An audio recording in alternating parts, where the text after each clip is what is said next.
अनोखा रिश्ता। कहानी के असली किरदार हैं खुशी और श्याम। खुशी के पिता श्री अशोक सिंह एक बड़े बिजनेसमैन और श्याम के पिता रामलाल अशोक सिंह के माली। खुशी की मां संजना एक धार्मिक और दयालु साहब की स्त्री। श्याम की मां श्याम के जन्म के समय ही इस दुनिया से विदा हो गई। किसी तरह से रामलाल अपने बेटे को पाल रहा था। उसके नेक स्वभाव की वजह से संजना रामलाल की हमेशा मदद करती रहती। जब श्याम पैदा हुआ तब तक अशोक सिंह और संजना के कोई संतान नहीं थी। रामलाल जी बाग में काम करता तो श्याम को संजना के करीब ही एक झूले में बिठा देता। संजना श्याम को अपने बेटा जैसा मानती थी। 2 साल बाद संजना और अशोक सिंह को एक पुत्री हुई। संजना और अशोक सिंह बहुत खुश हुए। वे इतने खुश थे बेटी को पाकर कि उसका नाम ही खुशी रख दिए। श्याम 2.5 साल का हो चुका था। संजना खुशी को झूले में लेटा देती और श्याम उसे झूला झुलाते रहता। धीरे धीरे दोनों बच्चे बड़े हो रहे थे। श्याम छोटी उम्र से ही खुशी का पूरा ख्याल रखता। खुशी 6 महीने की थी, घुटनों के बल चलने लगी थी। एक चींटी ने खुशी को काट लिया और खुशी रोने लगी। 3 साल का श्याम एक चप्पल लेकर उस चींटी के पीछे भाग भाग कर चींटी को मार डाला।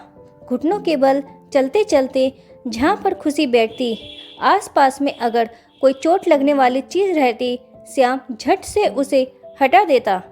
घर में सब आश्चर्य करते थे कि इतना छोटा बच्चा खुशी का इतना कैसे ख्याल रखता है। 4 साल बीत गए। खुशी स्कूल जाने लगी। श्याम सुबह सुबह रामलाल के साथ आ जाता। रामलाल बाग में काम करता और श्याम सीधा संजना के घर खुशी के पास।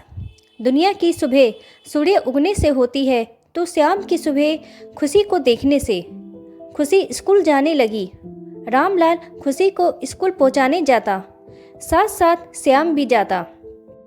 खुशी को स्कूल छोड़कर रामलाल बगीचे में काम में लग जाता और श्याम बगीचे में मिट्टी गूंथकर कोई खिलौना बनाता, कभी चिड़िया तो कभी मिट्टी की गुड़िया। खुशी स्कूल से आती तो श्याम दौड़कर आकर खुशी को दिखाता। खिलौने देख खुशी खुश हो जाती। श्याम खुशी को खुश देखकर बहुत खुश होता। शाम के लिए खुशी से बढ़कर कुछ नहीं था। खुशी श्याम से बोली, धीरे धीरे चलना, तेरी चप्पल से पानी पड़ रही है मुझे। बारिश के कारण रास्ते में पानी था। स्कूल जाते वक्त आगे श्याम रहता, बीच में खुशी और पीछे रामलाल। श्याम, क्या तुझे पानी पड़ रहा है? श्याम ने झट से चप्पल खोलकर हाथ में ले लिया। खुशी, अरे बुद्धू, चप्पल हाथ में क्यों ले लिया? धीरे धीरे चलना। श्याम, नहीं खुशी, फिर भी तुम्हें पानी पड़ जाता तो? खुशी, अगर पानी के अंदर शीशा होगा तो तुम्हारे पैर में लग जाएगा, पहन लेना चप्पल। श्याम, रहने दे खुशी, शीशा लग भी जाए तो कोई बात नहीं, तुझ पर पानी नहीं पड़ने दूंगा।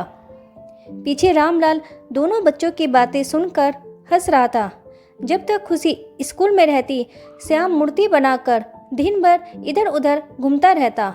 संजना रामलाल से बोली, दिन भर श्याम इधर उधर घूमता रहता है, उसे भी स्कूल भेजा करो। रामलाल, कहता तो हूँ मालकिन की स्कूल जाया कर, थोड़ा पढ़ लिख ले। तो कहता है मैं स्कूल चला जाऊँगा तो खुशी के लिए खिलौने कैसे बनाऊँगा? बताइए मालकिन, 10 साल का हो गया, अभी तक उसे कुछ भी नहीं आता।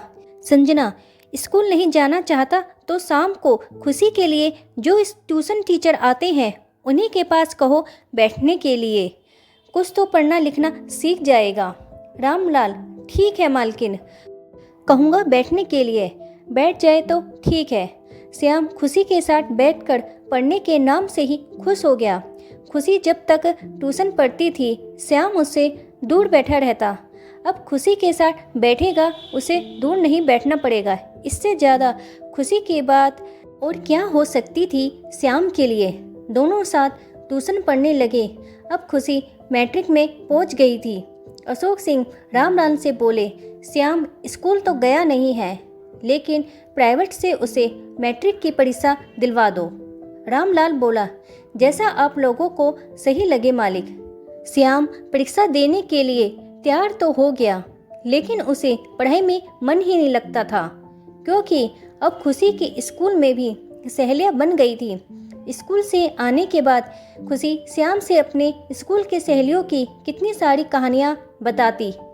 बस एक ही चीज़ के लिए तो खुशी श्याम के पास स्कूल से आने के बाद आती, श्याम के खिलौने। श्याम अलग अलग मुर्दा में लड़कियों की मूर्ति बनाता, कोई नृत्य करती मुर्दा में, कोई हंसती हुई तो कोई खेलती हुई। अब तो मूर्तियों में रंग भी भरने लगा था। रंगीन मूर्तियाँ देखकर खुशी अब भी छोटी बच्ची की तरह खुश हो जाती। खुशी को खुश देखकर श्याम का चेहरा खिल जाता। खुशी जब स्कूल में रहती तब श्याम उसके आने का ऐसा इंतजार करता जैसे फूल खिलने के लिए सूरज उगने का इंतजार करती है। सूर्य की रोशनी पाकर जैसे ही फूल खुल जाते हैं, वैसे ही खुशी के आने से श्याम का चेहरा खिल जाता था। दोस्तों, इससे आगे की कहानी मैं आपको अगले वीडियो में दूंगी। अगर आपको ये कहानी आगे की देखनी है तो आप मेरे चैनल को सब्सक्राइब करें और बेल बटन को दबाएं, ताकि इसकी नोटिफिकेशन आपको मिल जाए। अगर आपको ये वीडियो अच्छी लगी है तो प्लीज़ मेरे चैनल को लाइक करें, सब्सक्राइब करें और वीडियो शेयर करें। वीडियो देखने के लिए आपका धन्यवाद।